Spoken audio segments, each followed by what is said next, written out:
Hello guys, this is part 2 of the video about budget photography and beginning photography.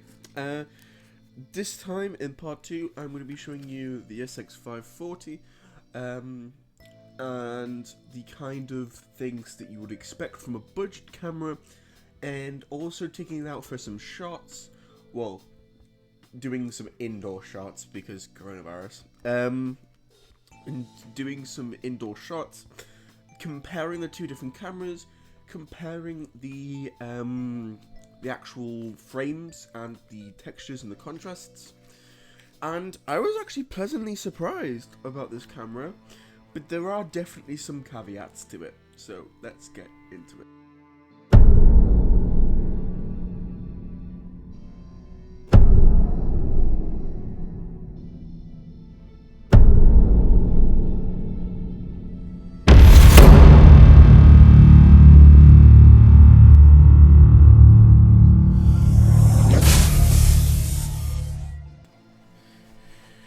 Now, this is the Canon SX540. It is a, let me just clean this lens. It is a bridge camera. It costs £349, brand new, and this was my first ever camera. Now, first impressions, I actually prefer the grip of this compared to my my mirrorless. However, I do like how my mirrorless can fit into my pocket with my stim lens here. However, there are some features which do suck a little bit. It doesn't have image stabilization built in. There is no film mode, and the actual scroller, whereas on my M50, it's a beautiful little like embroidered metal ring. Here it's a plastic horrible. The zoom ring, it's a bit satisfying. It's a little bit wobbly though. The shutter button, definitely satisfying. Obviously on the back you have the quick record button, the aperture change or the delete button, playback. This guy's on. The Wi-Fi button, menu, info, manual focus, ISO, the flash filter, and function menu. Ooh, I forgot about the function menu. It's a bit stupid, they have two menus. Right, now let's get into the differences that you will have with this camera. This camera does not have a removable lens. It is a bridge camera, which means it comes with one lens, and one lens only. Now I'm not actually sure what this thing, so it says this is a 50 times IS lens. It has a minimum aperture of 3.4 at minimum zoom and a minimum of 6.5 at maximum zoom. It is a 4.3 to 215mm lens. Quite a big lens. Now obviously that allows you to zoom in quite a bit. This has it has a 50 times standard physical focus and then a 200 times electronic focus. The actual using it is a little bit worse. There is no touchscreen, there's no removable rotational touchscreen as well. The flash is a little bit bigger. I quite like that. That's a bit of a beefy flash. And getting into the settings, you can see a little bit of the start of a change. So the shutter speed only goes down to 1/2000. It went down to 1/4000th of a second on my EOS M50. The aperture is quite a bit different. My aperture only goes up to an f8, down to an f3.5 at minimum zoom. My ISO only goes up to 3200, even though this is a mirrorless camera. 3200 doesn't have an eye finder though. It goes down to 80, 100, 200, 400, 800, and 1600 and 3200. And the overall build quality is made out of plastic. My EOS M50 is made out of metal. this thing overall feels, it doesn't feel cheap. I wouldn't say that. The plastic feels quality, and it's like the moldable POC plastic and the PVC plastic. However, it just overall, like, the functionality, like, there's different selections for this on the side of the, like, why would you put the change in focus, automatic focus, centering, or overall looking on the side of the lens? And then why does it say Full HD 50 times optical zoom? Full HD 50 times optical zoom on the lens side. What the hell? And then it just says 20.3 megapixels. So it is a 20.3 full. It's a slightly cropped. I was about to say full frame, but it's not. It's a slightly cropped sensor. This is a full frame 24 megapixel CMOS sensor on my EOS M50. So yeah, let's have a look at the white balance and have a look. Obviously, the settings menu is a little bit different. 16:9 shooting, survive mode, self time. You get the same settings. My colors. Ooh, that's a bit cool.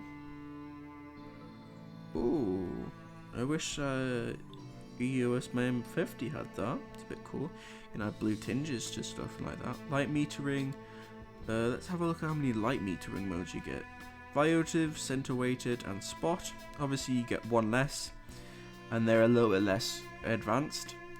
Recording pixels. Oh, this is recording pixels. That's the image type. So recording pixels. So you get the difference. JPEG settings. Compression. Oh, that's a bit cool. You get to choose your compression rating. That's a bit cool. Movie quality, 920 by 1080, 920 by 1080, 1280 by 720, and VGA recording. Jesus Christ. It's nice to just have 1080 output. That's a bit cool, especially for £350. Not bad. However, the way this thing kind of falls apart is focusing. There isn't really a focus ring. It's like automatic, or you have to set the focus distance in the actual software, which is a bit bad. However, apart from that, it's an alright camera, and we'll be taking the two out, and we'll be just seeing how each of them look overall in their shots. So let's get into it.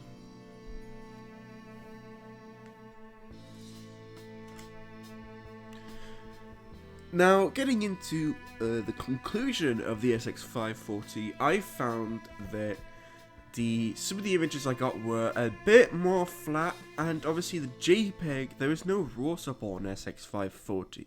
So for instance, in this shot, this is from my Canon M50, and it is quite a nice warm tone. The actual shutter speed, I had a bit of a shutter speed issue with the SX540, where basically I had to do it quite a lot slower than what I did on my EOS M50. And also the ISO had to be a lot higher on my M50, but they got quite a nice tonal shot. But overall, for the character shot, it looks quite good on the EOS M50. And then when we get to the SX540, it looks similar. It does look like there's quite a bit more grain on that image. But to be honest with you, putting them side by side with the color balance, there's a slight different color balance. The metering mode between the two definitely shows quite a bit, though. The exposure around the back of the image. Now, getting into the bookcase shot, we have a nice warm image because the color balance was correctly set on my EOS M50. Setting the color balance for each of these shots was so horrible in the SX540. You had to click the menu go back, use these horrible feeling buttons, and then getting back into the SX540 looks like that. It's a lot of a colder image. There's also a lot of less depth, and there isn't quite enough detail in that image.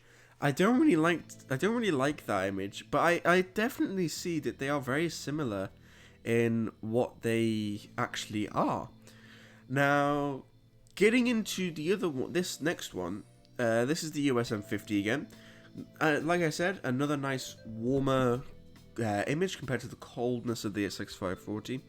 However, the clarity of the image, I see that the clarity of the images is quite a lot different. So here's the SX540, and you can tell immediately that there is a lot less clarity, a lot less sharpness of the image, and I think that's just due to the sensor differences. But to be honest with you, it's not really that noticeable. Now getting into the silhouette shots, this was where the autofocus differences came into effect. I used autofocus for all of these shots to allow for autofocus to have a nice change. The autofocus in the SX540 was a lot worse. It focused on the background rather than the foreground shadow, which I find is a bit stupid, to be honest, when you have a silhouette. But yeah, to be honest with you, I wouldn't mind that overall. However, where this actual camera shines is for long-range photography. This camera, even though it is just a fixed lens, I love this fixed lens. You can get super zoomed in images like this. I also managed to capture a bee coming out of a flower from like 100 meters away from a flower. That was so cool. I love this camera's zoom lens. If you want it, I definitely... Some of the things that got annoying were the SX540. The buttons were horrible. Not having a rotatable touchscreen was a bit stupid. Not having an eye finder was alright. I didn't really use the eye finder anyway. The ISO and exposure kind of sucked, to be honest. The exposure had to be a lot slower than my USM50, and my ISO had to be a lot lower. But overall, I quite like the SX540, and I really wouldn't mind having it, like, at all. So, that's a bit of a strange conclusion. You know, £850 versus £349 camera. You know, the buttons feel a little, like, a bit cheaper, like, yeah. But overall, I quite like the camera. I can see why I chose it as my first camera. I haven't touched it in like years.